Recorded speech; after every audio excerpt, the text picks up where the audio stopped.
শিলচৰত ভুৱা চিকিৎসক পুলক মালাকাৰক গ্ৰেপ্তাৰৰ পিছত পোহৰলৈ আহিছে বহু বিস্ফোৰক তথ্য।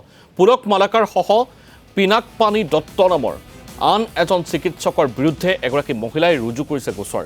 শিলচৰৰ মেহপুৰৰ নাৰী শিক্ষা সেৱাশ্ৰমত মহিলাগৰাকীৰ ভুল অস্ত্ৰোপচাৰ কৰাৰ গুৰুতৰ অভিযোগ উত্থাপিত হৈছে। নাৰী শিক্ষা সেৱাশ্ৰমত চিকিৎসক পিনাকপানী দত্তৰ ওচৰলৈ চিকিৎসাৰ বাবে গৈছিল মহিলাগৰাকী। চিকিৎসকগৰাকীয়ে অস্ত্ৰোপচাৰ কৰাৰ পৰামৰ্শ দিছিল মহিলাগৰাকীক, কিন্তু মহিলাগৰাকীক পিনাকপানী দত্তৰ বিপৰীতে অস্ত্ৰোপচাৰ কৰিলে পুলক মালাকাৰে। ভুল অস্ত্ৰোপচাৰ কৰাৰ অভিযোগত আৰক্ষী চকীত পুলক মালাকাৰৰ লগতে পিনাকপানী দত্তৰ বিৰুদ্ধে মহিলাগৰাকীয়ে ৰুজু কৰিছে গোচৰ। পুলক মালাকাৰক গ্ৰেপ্তাৰ কৰা হয় যদিও চিকিৎসক পিনাকপানী দত্তৰ বিৰুদ্ধেও উচিত তদন্তৰ দাবী জনাইছে মহিলাগৰাকীয়ে।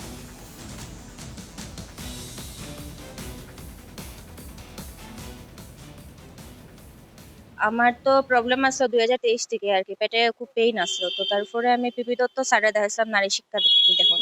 তাই না দেখানোর পরে তাই তো টেস্ট করলাম। টেস্ট করার পরে আমার ধরা পড়ছে যেটা লেফট ওভারির মধ্যে আমার সিস্ট আসলো।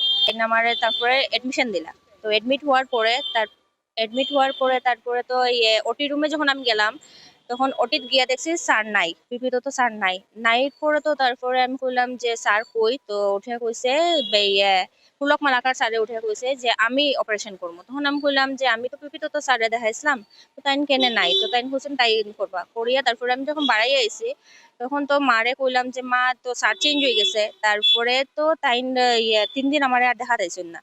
4 নম্বর দিন যখন আইসন আওয়ার পরে তাই নাম্বারে প্রেসক্রাইব করিয়া তাই নাম্বার ছুটিত লাইলা। পুলক মালাকারে অপারেশন করছে। তো পিপি তো স্যার আইসিলই না, স্পটেই আসলা না। তারপরে তো আমি ঘরে গেলাম, গিয়া যাওয়ার পরে আমার ইউরিন বন্ধ হয়ে গেল, সেলাই ফাটিয়ে গেল, সেলাই ফাটিয়া ব্লিডিং শুরু হইলো। তাই ফোন করলাম, করার পরে তাই উঠে কইলা যে গ্রেসওয়েল হসপিটালে আওয়ার লাগে।